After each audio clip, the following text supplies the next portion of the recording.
Alrighty, welcome back to another episode of Mind Over Markets, and I'm joined with the one and only Rizzo.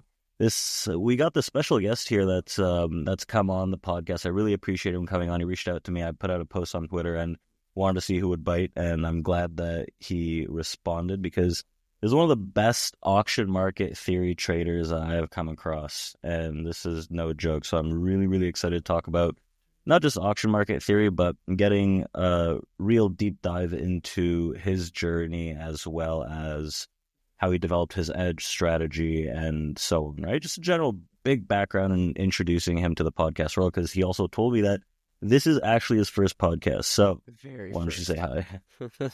Well, hello, everyone. Thank you for the introduction. Best is an overstatement. But that's why I said one of the best. I can't just say the best. Yeah.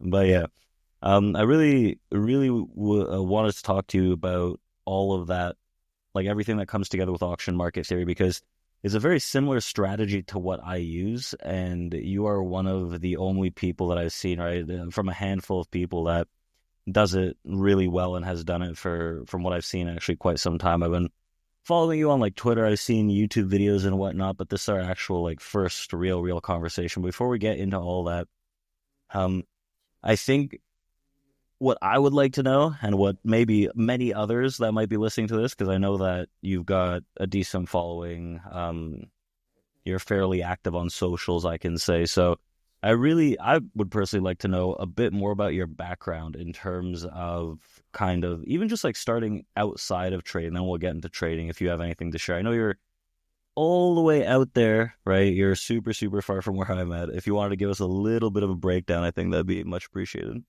Yeah, well, thanks for having me. Anyway, I'm a lot younger. I'm 25. Nice. 25 years.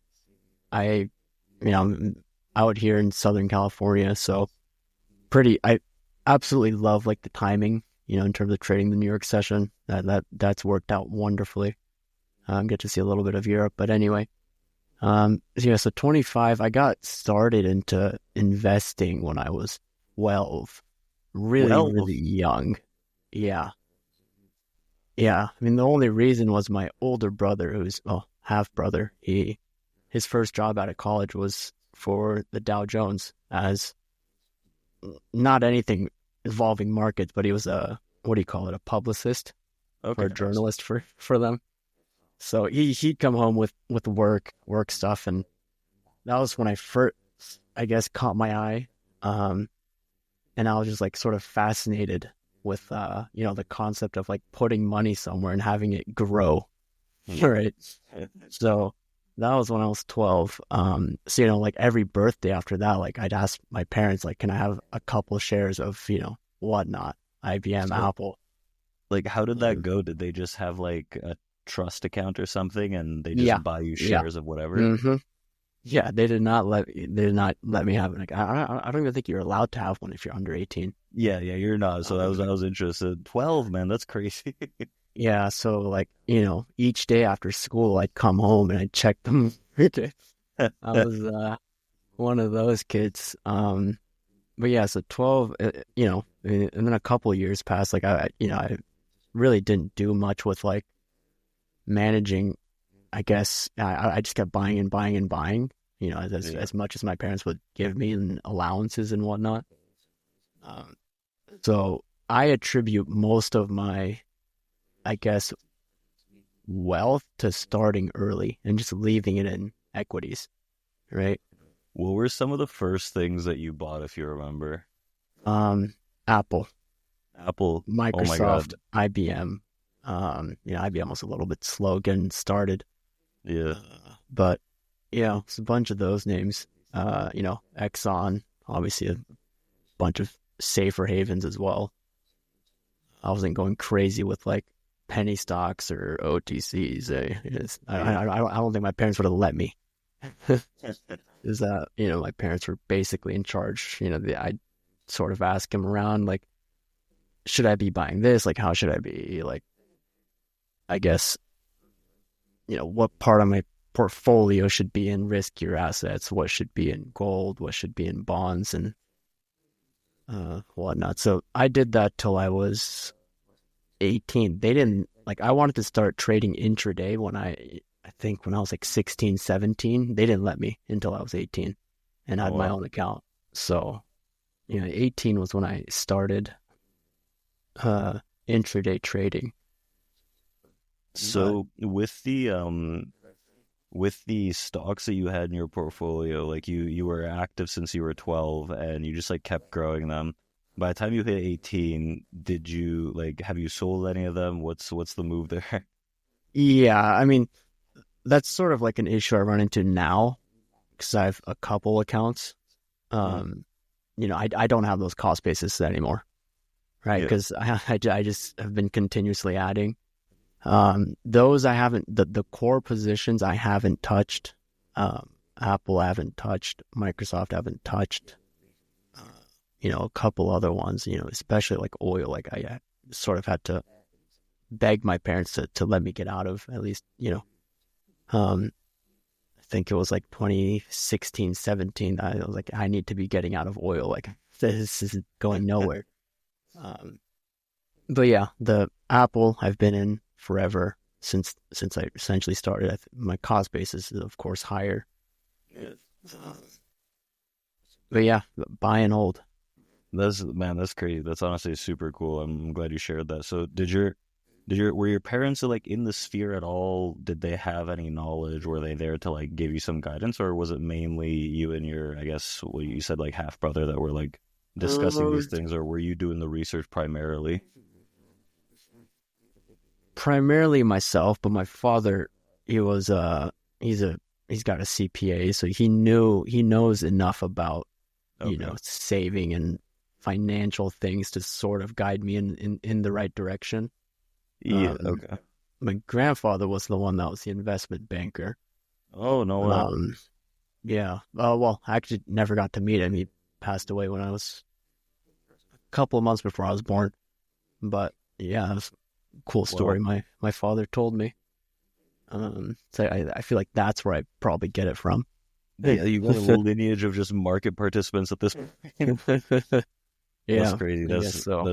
That's really interesting. So are you from like Southern California, or do you just happen to move there? I moved there, so I was born in Michigan. Okay. That's just where my parents were at the time. But I'm ethnically Japanese and Italian, so Holy crap, strange little that's a mix combo. there. Yeah, very. Yeah, so my last name is Rizzo, but I look Japanese. Speak That's both, what. no trouble. But Oh, that's interesting, man.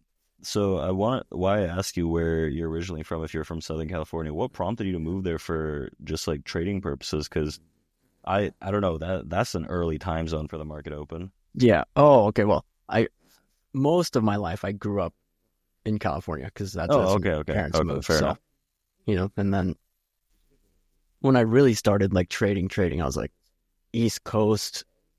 Market opens at 9:30. If this is like really all I'm gonna be doing, like 9:30 to what ends at 4. Yeah. Um, so I just thought that staying in California on the West Coast would have been the best choice. I've thought about Hawaii. I have some family there. And Hawaii's I've time traded zone it. seems even crazier to me. Yeah, yeah. I think it's like you're getting up at like 4 in the morning. Yeah, that's a bit much. Yeah. Like I'm in Europe, so I trade the EU session a lot. I've been doing a lot better in the EU session than the US Mhm. session. And like it's great, but honestly, like Europe, if you trade both sessions, you're honestly in front of the computer from the moment you wake up until you go to bed. So it's a bit toxic. Yeah. What time does New York session end for you? It ends at 11, so about like 30 minutes ago. So 11 p.m. That's when it ends. I guess like the Oh, 4 p.m. really? I close, thought it if was you a will, like little the cash earlier. close. The futures close is at midnight, so yeah, it's not super ideal. But Ah, okay. speaking about trading, I'm really interested in getting a nice background of your futures trading journey. I think that's an important one. I remember I saw you a bit in like different Discord rooms, like maybe a year or two ago. Um, that like someone had created. I forget who it was, but Was regardless, I it know you were Bruv pretty active. or what's his name? Order flow guy? What's his name? I can't even remember. Um, it's not super important. What was the? It was like the Discord was called something town. No. Something Town. I don't remember. Oh my god, I'm gonna have to look it up now. But regardless, anyways, we were. I think it's called Goon City now. Oh yeah, it is. I remember we were in that Discord because like I forget his name, but I guess he called on Discord he's unfinished trade, but Yeah. he made that Discord before, and I remember you were a part of it as well. You were a little more active there, and then I like poked around, didn't really do much in that one. I spoke like 7 times, but I started following you and on like Twitter and like looking at some of your YouTube videos, and I was like, oh, okay, this guy trades kind of like me. So there was like bits and pieces that were very similar that I learned a few things here and there, right? And added some things to a repertoire, but I think it's very fascinating to get a background in terms of how you've grown because you you've posted some pretty big PNLs, and I'm like, damn, that's some sizing that he's throwing around. Yeah. So what's the deal there? How did you get into futures to begin with? Futures, I think I started when I was 18, when I Oh, first nice. started intraday. Uh, just another asset class I could trade. So, for me, it felt like that was the one to really get started on, right? 'Cause I turned 18. I was like, I want to start making some more money than, buying and holding and sitting in a position for a couple weeks, months, Hmm. potentially even years. And I thought like options, like simply just price action would be like the best way to go about it instead of like throwing on immense size playing shares. So Yeah. that's sort of what drew me to it initially. Um, back then I was trading micros, slowly scaled and sort of, you talked about some of the sizing. I really only started increasing my sizing in the last year, right? Really? I was kind of stuck at this like 10 mini cap on like NQ, maybe going up to like 15 or 20 on ES. Hmm. I've like right now I'm starting to feel a little more comfortable putting on like 30 ES. Oh wow. If I'm like really pushing it 20 on NQ, but I mean, it could just be because I've had a pretty spectacular like last couple of months. Yeah. Maybe I just feel that way. I haven't had a period of where like I'm struggling to really like get trades with, minimal drawdown and, or I'm just eating losses after losses. And I sort of attribute that to in the past, even with like levels that I get from primarily auction market theory and I guess the volume profile, market profile. Hmm. What I ended up doing, you know, uh, 2 years ago, or maybe even a year ago, was on like downtrend days, I'd essentially just buy at every level I had. Because a lot of my current strategy now is like I'm buying into levels before price even gets there, right? Yeah. Like my levels here, I love this level. I'm just gonna leave limits there. So, in the past, I really struggled with like picking out really, really good levels and knowing which levels I should sort of stay away from. Getting better at that the last half year. So, maybe that's sort of what's helping me out here. But, maybe I come into a couple days of big drawdown and maybe I have to size down, but uh, not there yet. That's interesting. So what would you when you first started trading futures, did you start off with auction market theory right away, or was it something else that you were doing and then you found auction market theory a little later on? Um, no. When I first started, it was mostly like just your basic EMAs, trend Yeah. following, um, because that was essentially sort of how I traded stocks on a Mm. on a much larger time frame. Um, So, it was never like really like bottom picking or like top ticking something. When the first couple of years I started, I found out about auction market theory, I want to say in 2021 or two. So not that long ago. Uh, I even when I was like investing, I'd always sort of be buying into where we spent the most time trading or where I saw the most candles, like, on a yearly chart or maybe even Yeah, like like a right? range of some sort. Yeah, some sort of range. Um, and then one day I saw some video on YouTube just popped up of someone trading with a volume profile. Yeah. And it was like an intraday volume profile. And I saw like the shapes it was making.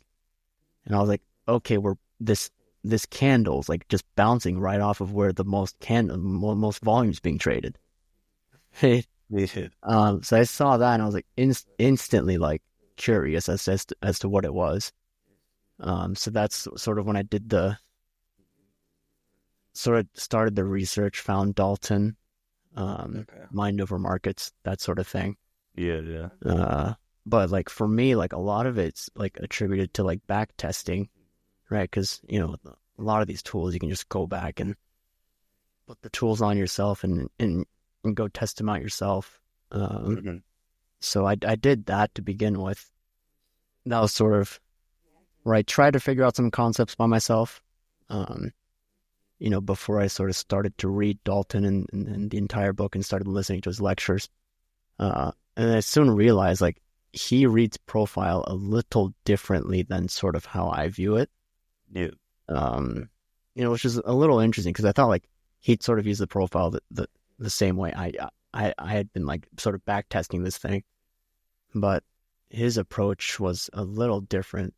Um, I find that like because I've looked at Dalton as well, like I trade auction market theory too, and I find that not just Dalton, but there are many people who trade a very similar like way with profiles, but mhm. slightly taking the information a bit differently, right? But it Yeah. still generates some kind of similar idea. So I think like I wouldn't say that there's like too much of a blueprint for auction market theory that's like you have one thing and they can just replicate it, give it to everyone, Hmm. hand it out, and then they can just do the exact same thing themselves. Because I think it's a little more to how you interpret, I guess, the information that comes in. Because I noticed, because I've watched like videos of yours as well, I've noticed that you have a slightly different approach because you use like individual sessions, you group some together, you use like weeklies. I feel like you use multiple different aspects of different profiles and mainly like the market profile where in relation, right? Like what I do is I'll look at major, larger profiles that are cumulative over like hundreds of days as well as like weekly profiles Yeah. and look at it from like a bigger scale. But at the end of the day, um, if I go onto your Twitter or if I see your update for the week, I'm like, we're trying to do the exact same thing. Yeah, I've noticed. I've seen a couple of your weekly outlooks, and like, first glance, like your composite profiles are like huge. Yeah. Um, I'm sort of like more like very discretionary. Oh, well, obviously, like I use in terms of like a profile, I use everything to the left of where price is currently trading. That's like Yeah. sort of the motto, right? Just use everything to the left of where we're currently trading, just at the same price near it, just to sort of get the levels around us and ideas. Um, but yeah, it's like so discretionary because I'm looking at, the composite of like the year, 2024 up to now. I'm looking at a Yeah. 2025 composite. I'm looking at yesterday's profile. I'm looking at last week's composite profile, and then, everything to the left of us. And it's fun, sort of like fitting the pieces and puzzles together. Yeah. Sort of the way I view it, simply just working off of like levels and areas of value. I throw around the term areas of value like so frequently, and I know if you're a student of auction market theory, area of value simply just means the 70%, Yeah. you know. When I say it, I'm sort of just talking about where the bulk of value is actually being traded when I'm looking at a Yeah, volume yeah. profile, right? I Where, find where that the where the interesting because big like chunks are. I feel like I make up terms for it as well, like auctions and like extremes and like Yeah, balances, and they end up meaning the same shit. yeah. And I'm like, yeah, yeah, it's this, it's that. But like, I feel like I've kind of made them up as I've gone along over the past few years. hmm But I feel like everyone just kind of goes along with it. Yeah, I've noticed when I teach people, like I'll use, I love the term the extremes of the balance. The one you just Oh, said there. that's like Like, my number one, man. I say that like 70 times a day. like I completely understand what it means in my head. Like, Yeah. to someone new and trying to learn, can be difficult, sort of. Yeah, Yeah. I don't like the basic things like shelf and whatnot for some reason. I want to Oh, really? I use overcomplicate it shelf quite a myself. bit, but I mean, like to me, like a shelf is like the upper end of an area of value. Everything just comes down to an So, extreme. yeah, yeah, that's really what it That's comes down interesting. to. So with auction market theory, like I think overall, like we've discussed, it's fairly malleable. But one of the questions I had was, when did you like what caused it to kind of click? Like, was there a moment where things just like kind of magically got a lot better and easier to visualize and actually trade, or was it like more of a gradual thing where you're picking up pieces and eventually just creating this big puzzle? I would say the latter, just Yeah, over time, just using it every day. And then just like noticing whether I took the trade or took a trade or not, it was just noticing the reactions off of levels, yeah, right? Like regardless of whether it was, the upper end of a balance, lower end of a balance or whatever, it just the reaction off of a level that came from whether it was the market profile or the volume profile. I primarily like prefer the volume profile. hmm Um, but yeah, it was just over time, just seeing the repeated just reactions off of levels. Obviously, like the first test of the levels typically like end up being the best for me. yeah. Um, and then like subsequent tests like typically don't hold too well. I mean, I guess that's a sort of a concept of auction market theory where like a level, I guess we use, we'll say like a weaker level or a poor level. Yeah. Um, but yeah, just over time, just day in, day out using a profile, just noticing the reactions. Interesting. Uh, I 100% agree with you because like I feel like it was kind of similar for me where I gained confidence the more that I just saw it work, and I'm mhm. like this is becoming magical. And I think that's like one of the hardest concepts for people to kind of grasp. I know that there's like a lot of traders that are like skeptical about whatever it is, right? Whether it's auction market theory or whatever kind of different Yeah, of strategy. course. And it's like, why don't you just look at it, watch it work, see if it works, if it doesn't, right? And then build your own confidence around it. But it always comes back to like, oh, what if it doesn't work? What if it doesn't work? It's obviously not going to always fucking work. Like Yeah, that's not, nothing works 100% of the time. yeah, that's not how things work. Like what you were saying before is that over the past, you said like maybe a year and a half, 2 years or something, you started sizing up, you started getting these like big compounding gains. Was that just a compounding factor of you gaining confidence in the way that you're viewing your system? Yeah, I would say confidence and I guess more trust. Yeah. And like, with auction market theory, like I know some people trade with like a strict RR in mind. Like before they get into trade, they're looking for a 1 to 2 and they'll just be out at 1 to 2 or 1 to 3 or whatever it is. Yeah. Um, so with auction market theory, depending on like what level or what the idea is, I guess, well, speaking about this like to another person using market profile, I guess they'll understand. But, like for example, if I'm working with an area of value, I'm expecting rejections towards Yeah. the ends. So if that's the case, I'm longing the lower end. I'm shorting the lower end. I prefer to only long. I've noticed. I do I do short occasionally, but so I I'll be don't think I've long the ever seen a lower short position from end. you. I don't know if that's true, but I've tried a couple times. Um, but yeah, so I'll long the lower end and just target the upper end, right? 100%. Regardless of how far away that target was. I think that's something that I've employed as well. Like going from auction to auction, balance to balance, hmm extreme to extreme. Those are the general. That's how I decipher the R to R. So like the RRs, it could be 2 to 1, it could be 7 to 1, it could be 15 to 1, right? Like it kind of Mhm. depends on what's going on from that perspective.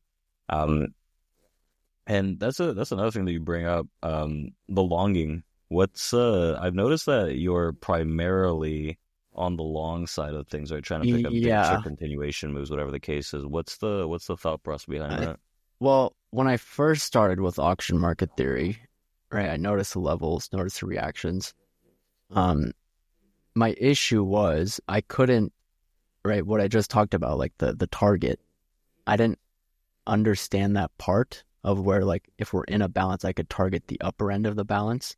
Okay. Or even if we got a breakout over the balance and went to prior value, like above us, right, I would fail to catch that move, Hmm. that like higher, right? So I'd catch the move from lower end of balance to upper end of balance, but I'd miss the move, the imbalance per se, right, outside of value into, whether it's price discovery mode into new highs, new all-time highs, or whether it's just into another area of value. So in my head, I would long a level, I'd trim into like the first target, and I'd leave runners for potential breakout. Yeah. So that, and then like, when price would approach a level, I didn't want to get involved with the confusion of like, do I flip short here? Do I stay long? Yeah. Do I Yeah. flip short? So that's sort of where it comes from. Um, and then, I mean, markets for the most part go up. I feel like it makes more sense to, if you're only Fair going to play enough. one side, to play the long Especially the side. last 2 years, every dip that happens, like even this like deep seek stuff, I'm like, holy shit, I'm buying options equity, like whatever I can get my hands on. I did the exact same Monday, just bought NVIDIA calls. Yeah, I bought the double leverage, the NVDL. I've bought an Apple double leverage, just a bunch of leverage, like without the options, because I'm like, going into earnings, you know what? I'll play it a bit Uh-huh. safer. Yeah. Interesting. So another thing that so you were mentioning the RR, I think that's an important factor. Are there any, I think, like, I guess, like contributing factors that you might associate with your success, for example, like anything that is important to you in terms of, or you said you're not less necessarily looking for a specific RR. Are you looking at maybe time and trades? Are you looking at any of those factors, like positions running against you? Like, are there any of these things that you're a lot more focused on that you would say are most important to you? Because I know, like, I feel like you maybe swing a decent bit where you have open positions for an extended period of time. Hmm. So is, I guess, like timing in a trade a factor, or is it more so you're just trading based on area to area and whatever hits? Yeah, trading, I would say mostly trading based on area to area. Yeah. But in terms of like time and trade, that one's a tough one because the moment I realized sort of that like we really go from like areas of the lower end to the upper end, let's just say, Yeah. was when I would get in a position overnight. But back then I was trading a little less size, and so I'd get in a position overnight and I'd wake up, well, obviously with a stop in, of course, and I'd wake Yes. up to like insane gains. Yeah. Because like at that point, like when I'm sleeping, I can't move my stops, I can't move my targets, Yeah. right? OCO, I put it in, I can't move it like when I'm asleep.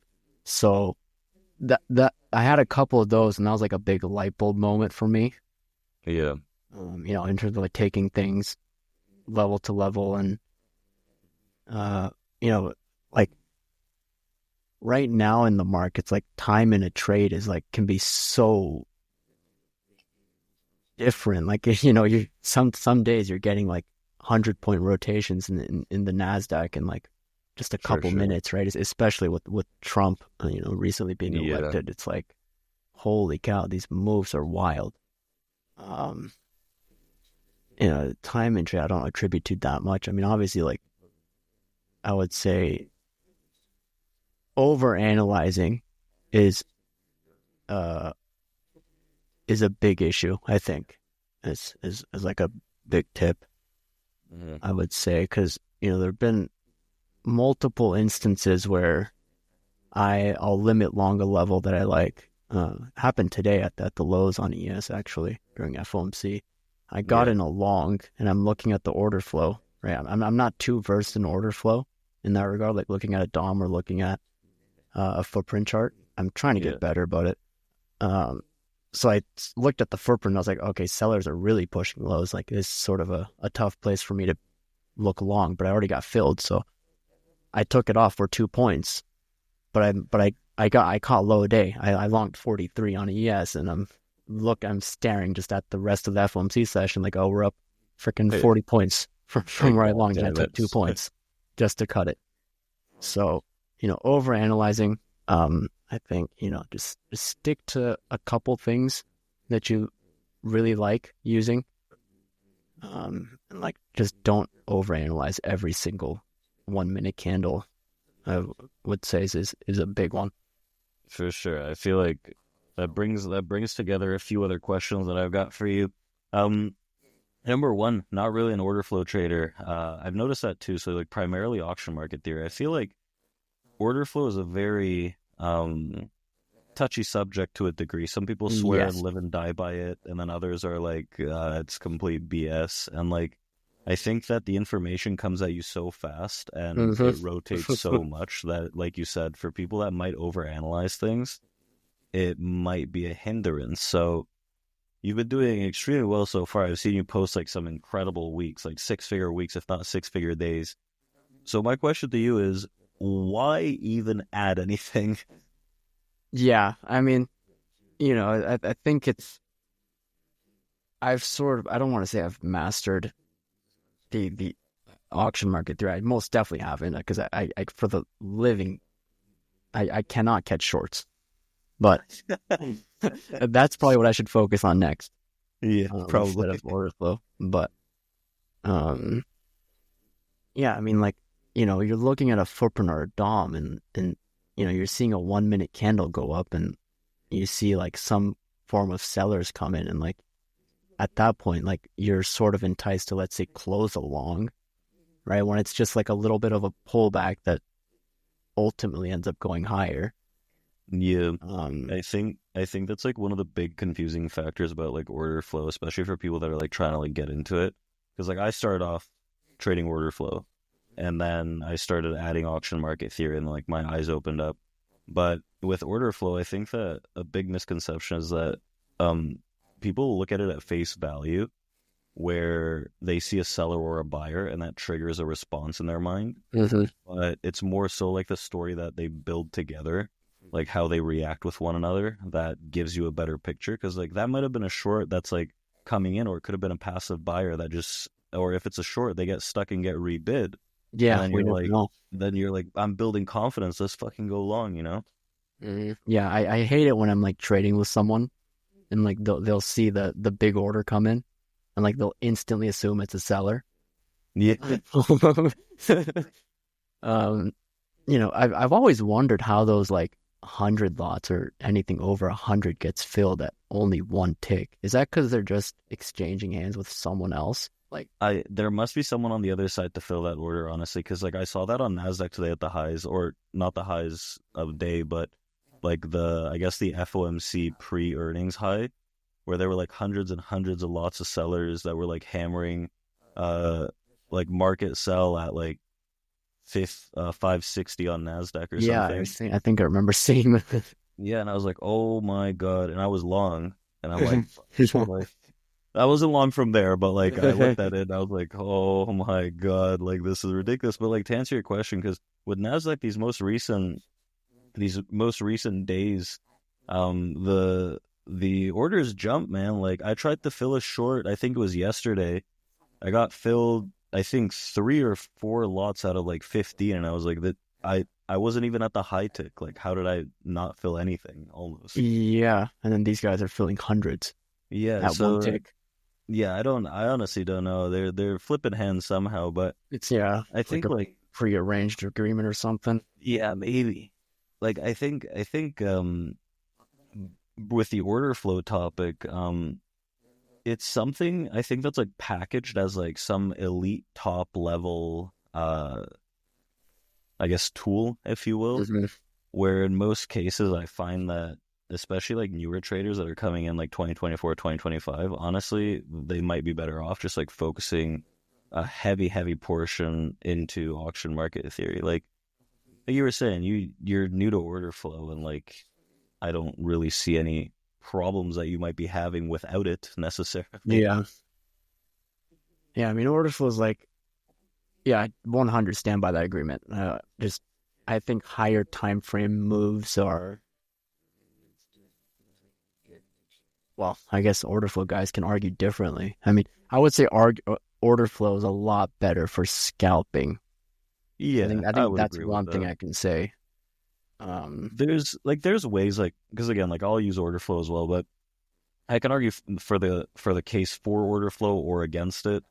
Like looking at it from a bigger time frame as well, like having clusters of let's say massive selling that actually holds out, that was created like continuously throughout the day, yeah. right? I could argue that okay, they're probably going to be there again, Mhm. and then you can take the argument where it's like okay, like they came in, how do you know that they're there? Are they real? What's going on? Blah blah. Like there's both sides to everything, but I think like at face value, auction market theory kind of is just an easier concept to grasp and like accept in your mind, in my opinion, because it's like it's very visual and you can explain it. Where patterning, if you will, and things repeat themselves. They create the same type of moves off of extremes continuously, and like you were saying, like gaining confidence from seeing that work.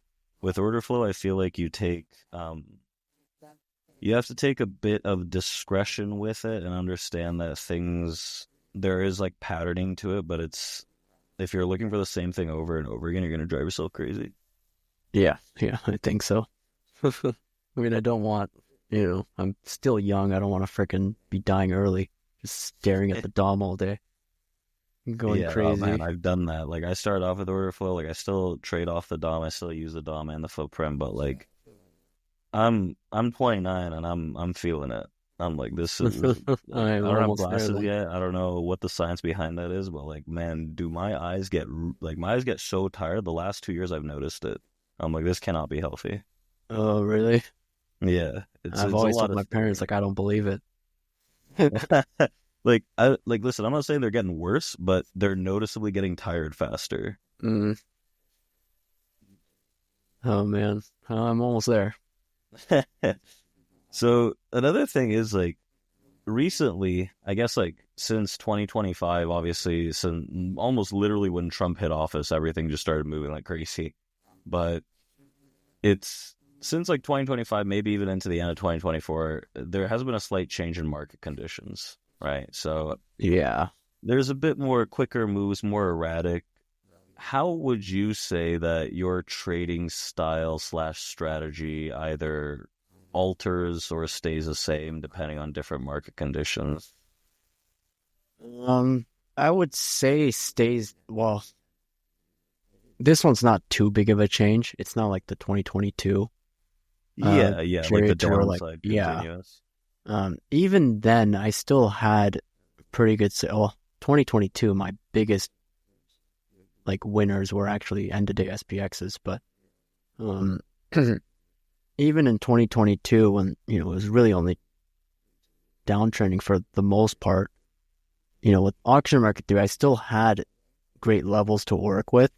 Uh-huh. And the thing with like auction market theory, at least in my view, is like it really, really helps me reduce risk, Uh-huh. right? Like I'm expecting a reaction within this like 2-3 point range on ES. If I don't get it there, like where else am I going to try? Like I wait, right? Yeah. That's what it's really helped me with. And then, the issue of like having, let's say on like a trend day down, um, really sucks for someone that only goes long. I was about to say. I'm getting better at it now to where like if I just because going into each day I have like two levels that or two areas that are really interesting to me. Yeah. Or rather like two areas in which like buyers need to defend. That's typically where I'm trying. if I take a third stop, I'm not trying again, right? If I try in 3 different places, I'm not trying again. That's just sort of where I cut it off. I've had the bad days where on a complete trend day down. I mean, the trend day downs are getting worse now, right? In terms of like size, which is the Yeah, now that scary part. yeah.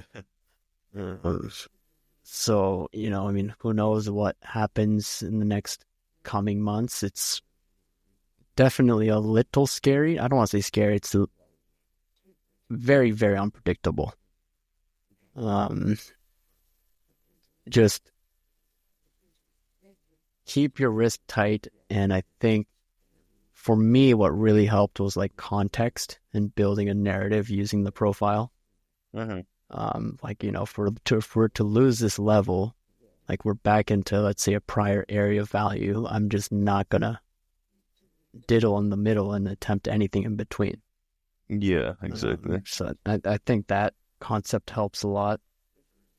But overall, like in terms of auction market theory, because I've had this discussion before where my argument was that regardless of the market condition, you're trading the same stuff realistically. Like it might be a bit difficult if you're not great at going short or a little more reluctant to go short if you have down days and moves to the downside. But I feel like you'd agree that the general, I guess, approach to how you view read markets doesn't change even with like more volatile, more erratic conditions.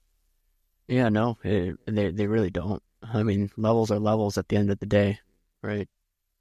Yeah, exactly. So, yeah, I mean, even on like downtrend days, like I'll sometimes come out on top and I'll long 3 times and I'll damn near bottom take all 3 of them.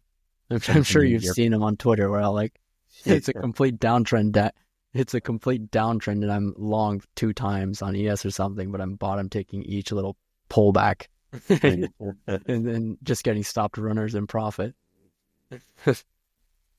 Yeah, I like that about auction market theory, but I seriously think you should work on shorting instead of order flow.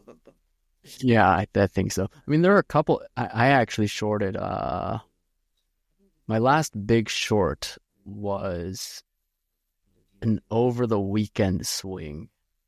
This weekend? No. Like, I was about to say, I need to go to the daily. It was like January 10th. Okay. Yeah, I shorted. I want to say like 21,100, and I covered the last one down at 700. Oh, nice. Yeah, Okay, that because was the like the idea most there, recent down yeah, move. yeah. The Okay. idea there was I wanted to long 660. So I was like, let's just cover at 700. So did I, man. Yeah, I So did wanted to I. long 665 so bad. So bad, and I it traded like actually 700. stayed Like, flat that day. man, so I don't think I stayed flat, but like it. I remember it hitting like 700 like 3 4 times, and I'm like, is It's this going gonna be lower. it? It's going lower.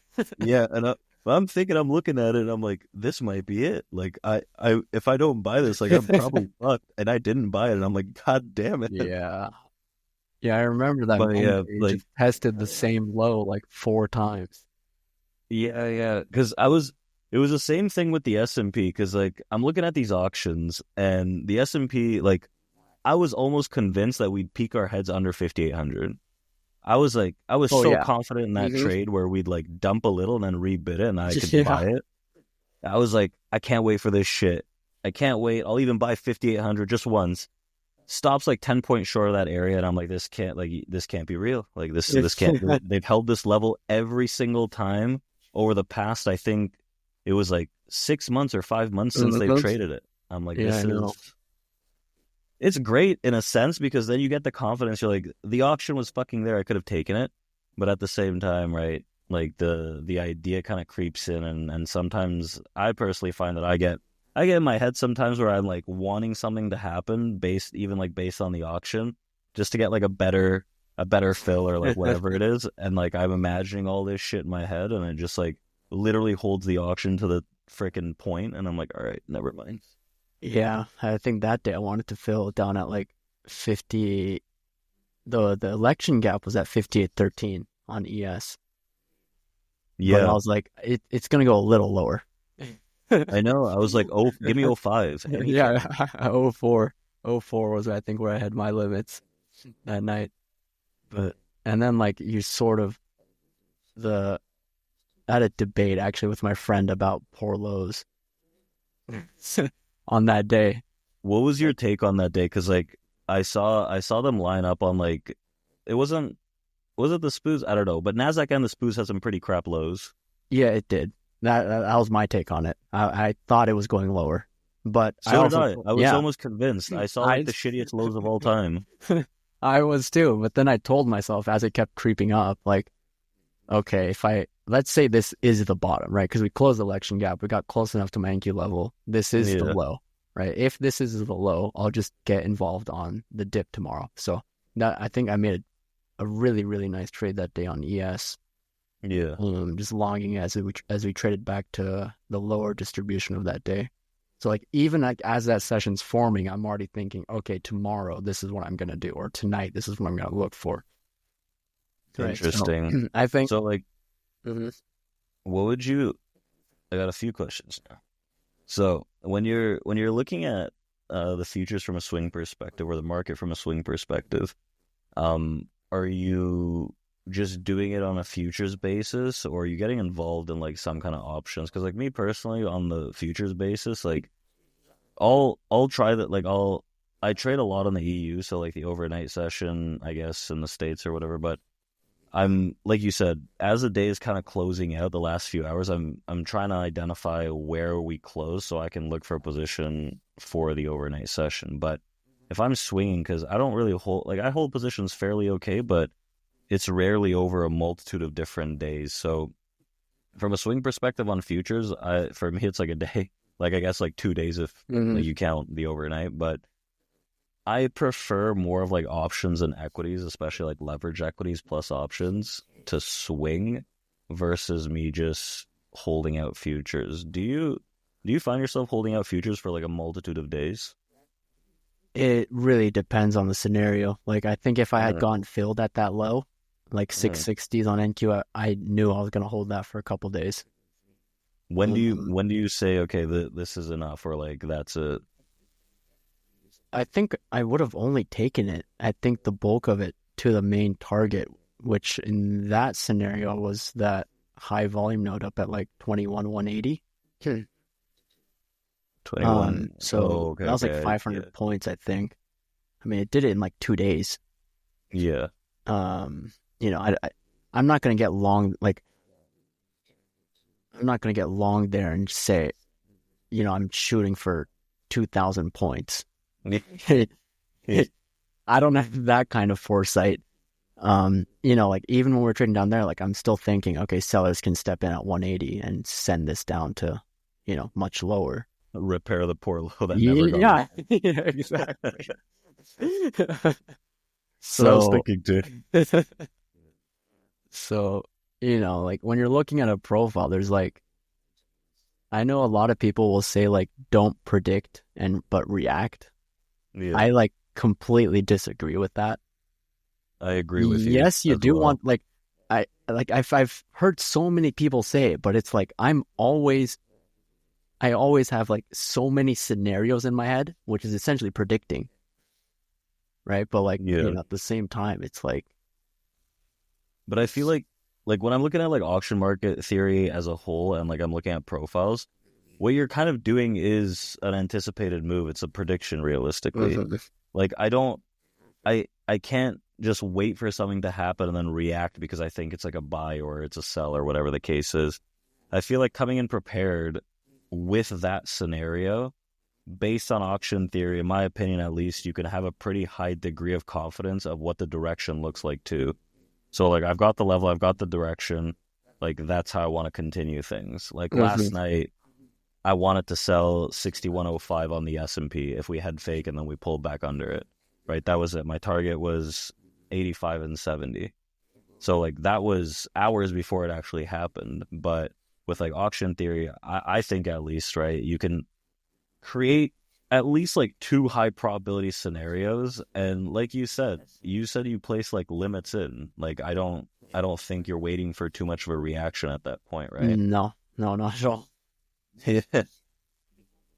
Just limit in, and those trades tend to do the best where I just don't touch it.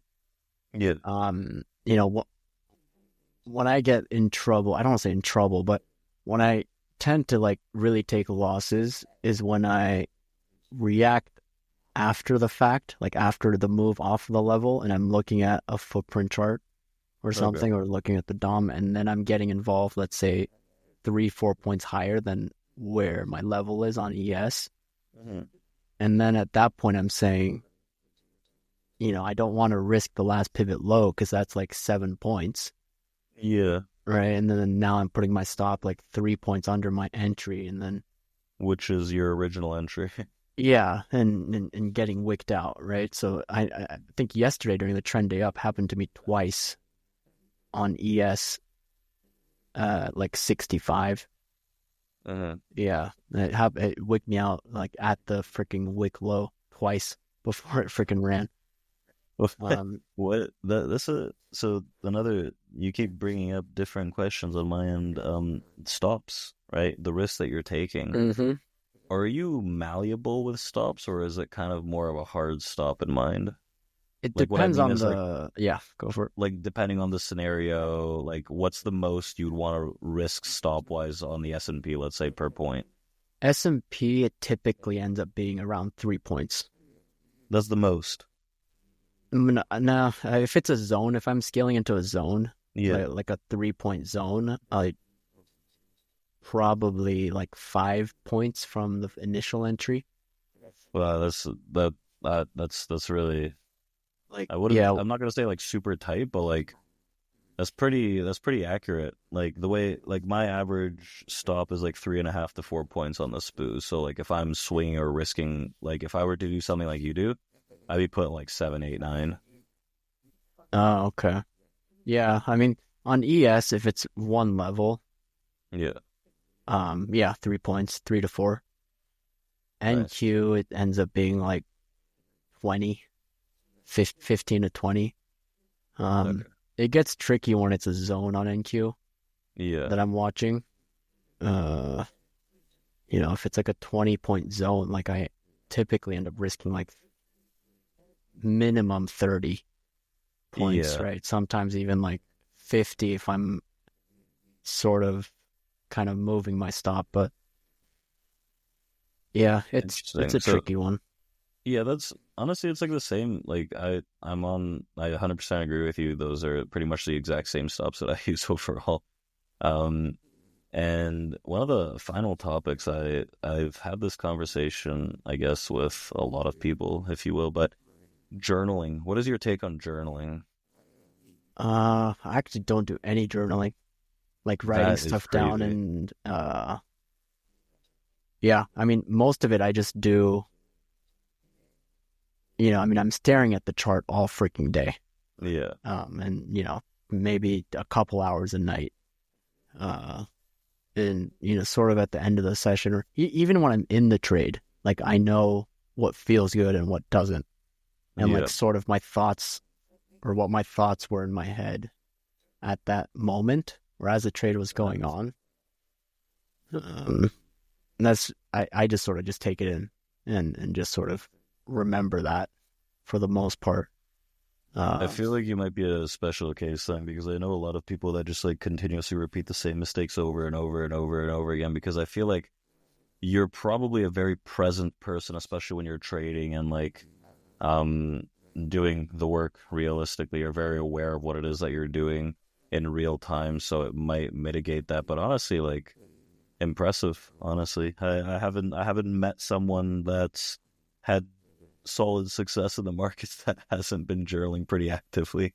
That kind of really? just ruins my whole argument for everyone that's listening. Like journaling as in like, at the end of the day, just writing down, Yeah, like well, I like it, guess. like whether it's on like a platform like or I guess like a software or whether it's like in a Google Doc or whether it's you have your own like little Discord thing, just like a few little screenshots of trades I'll type out, or looking at your inputting your trades automatically and writing up a little excerpt in like Trader Viz or whatever. Hmm. Yeah, I mean, in my Discord, like I do post typically at the end of the day my executions, Yeah, um, and sort of write a quick little memo about like which ones I felt great about, yeah, and which ones I didn't. And then, I'm in a voice chat all day, yeah, so I'm constantly like speaking about what's going on in my head or what I'm seeing, yeah. and sort of what I'm feeling too, like as I'm watching the trade happen. Um, and like I just tend to like take that all in. Like, I feel like that's like a sort of journaling, especially if you're doing like an end of day wrap up, let's say. Like it's obviously not like extremely extensive, but I think that I'd count it, like yeah. posting your trades, doing a little breakdown of what's going on. Like I Hmm. feel like that's fair. Yeah. And I know, most of my conclusions, as of late have, for the most part, become just buy the level, don't look at order flow. That's Order flow sort of, traded yeah. with thieving. Yeah. There were actually, yeah, no, I mean, even today, like I nailed, You got that low, and then you took it up. bro, I took it off for 2 points because I thought the low would go lower looking at order flow. Maybe someone who's an order flow expert can tell me why that wasn't going lower. Yeah, I got in 43 and then 43 and a half, and then I saw the low happen. I saw sellers continue pushing or attempt to continue. Well, yeah, attempt to They were continue just getting pushing. stuck, man. Yeah, and then like I don't like this low. I'm out 2 points. But yeah, I mean, it's happened. That's happened to me a lot. But of course, there are like some instances where I do decide to take something off. Um, Mhm. and it tends to be I don't want to say it tends to be, but sometimes it is the right decision. Yeah, Yeah, I think I'm starting to get a little better at that. Like, especially even if you're looking at like a 1 minute or 5 minute, I prefer seeing it on a footprint chart. But like you get yeah. long, the bounces are like 2, 3 ticks, or let's say, um, you're in the position for 5, 10 minutes, and it's just simply chopping at your level. I like to like cut it. Okay.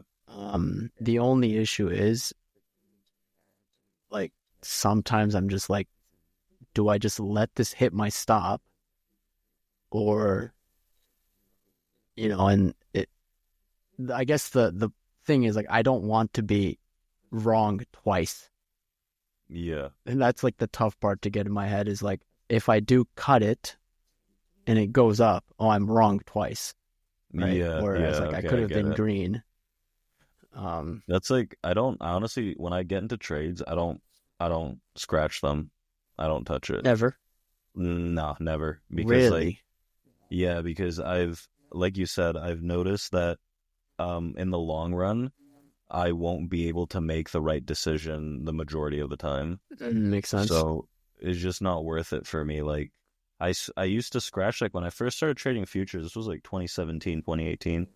So like I did scratch, I scalped a little more and stuff like that. But as the years went by and I'm looking at this is journaling, there you go. This is I'm looking back at trades and I'm like there were moments where I was like I'm scratching these like monstrous moves that I could have just like ride. And then once I stopped doing that and I just let it ride, like until it hits my first areas of interest, like I don't want to move my stop. If it's chopping around my area, like whatever. If it takes me out, like bad trade, move on. Because like more often than not, like I'm not gonna make the right decision. Yeah, makes sense. So you want to see like your idea, the trade idea play out. Yeah, exactly. And like I Uh, know, okay, I'm either very wrong and fair. Like if I'm wrong on a trade idea is because I'm most likely like very wrong. It was just like a completely bad mhm. idea. And like I'm okay with that because I know I'm not gonna try it a second time. Yeah, makes sense. Yeah, so when you do move your stops, like where is it So like I like to because again, this is another topic of conversation that I feel like people um might agree or disagree with. I do partials, so like I mainly look at my first area of interest and like take 50 to like 70% of the position off of that Mhm. first area of interest, and I'll go to break even on the rest of it. Okay, that's what I usually end up doing. Is I'll take 50%, depending on the scenario, of course. Yeah. Like 50% of it off. Or if I'm fading the trend, yeah, 50% of it off into like the first little imbalance. Um, Yeah, exactly. but okay, it's pretty Interesting. similar. Yeah. I feel like a lot of the things that we've talked about, we both agreed on, and they're very, very similar. So it's very interesting. But Yeah. it's easy to have a conversation with someone like that. You don't have to disagree about anything.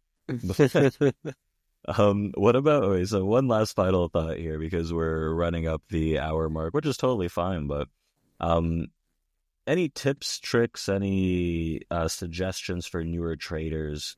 What do you think would be some of the most important stuff to focus on? Most important thing. It doesn't even have to be one thing, just a general construct of what do you think is some of the most important things to focus on as a newer trader? Uh, I would say whatever it is, whatever strategy it is you are using, just go and back test, right? And Mm, with auction market theory, it's pretty easy, but I don't know what other concepts there are, ICT concepts. That should be a whole nother podcast. we'll start our own called auction market theory concepts. But yeah, back test. Um, have a plan for the day. I think that's what's helped me the most. Hmm. Is just having a course of action for the day. Like we're having a couple trade setups. Yes, we're I guess trying to predict where the market goes, but I think with auction market theory, it's very easily doable.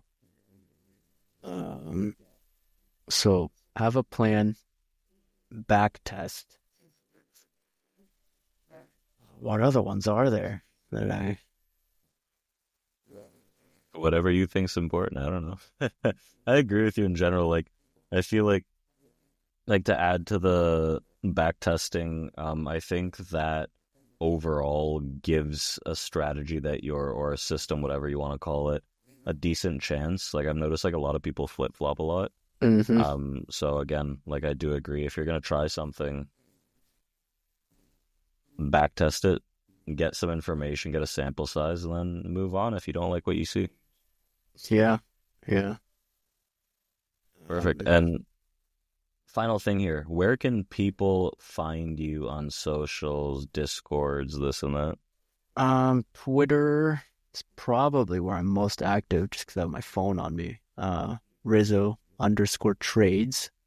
I think Nice. that's also my YouTube. I've the last couple of years I've fallen in love with teaching. Nice. Sort of found a passion for that. So, uh, I post all of my lessons essentially on YouTube at Rizzo Trades. So feel free to ask questions. I usually get to them pretty quickly, or just DM me on Twitter. I'm usually just yeah. I've just fallen in love with teaching, so pretty open guy, pretty open to help, regardless of what you're asking about. Um, sometimes I do get exhausted of like the same questions over and over and over again. For sure. Yeah, it's fine. So, yeah, thank you for having me. It was Nice a man. I pleasure, really pleasure appreciate you speaking reaching with out. you. And Yeah, man, this is the first time we spoke, and honestly, I yeah, enjoyed it thoroughly. yeah, I really appreciate you reaching out as well. A few other people reached out too, and I was like, I'm gonna do it with him first. yeah. um, so great stuff, man. So again, thank you for coming out. I hope you guys enjoyed this episode. If you want to see more of Rizzo, you can go and check him out on Twitter. You can find his YouTube as well. I've watched a lot of his YouTube videos. He has some great content there. He does weekly updates pretty frequently as well. So if you guys are struggling to devise a plan, go check that out. I believe they get dropped on the weekend, if I'm not mistaken. Yeah, usually Sunday night. And Okay. warning, my voice is boring. So regardless, the information's great. So I appreciate you, man. Thanks for coming on, and we'll probably do this again realistically. Alrighty. Well, it was a pleasure speaking with you.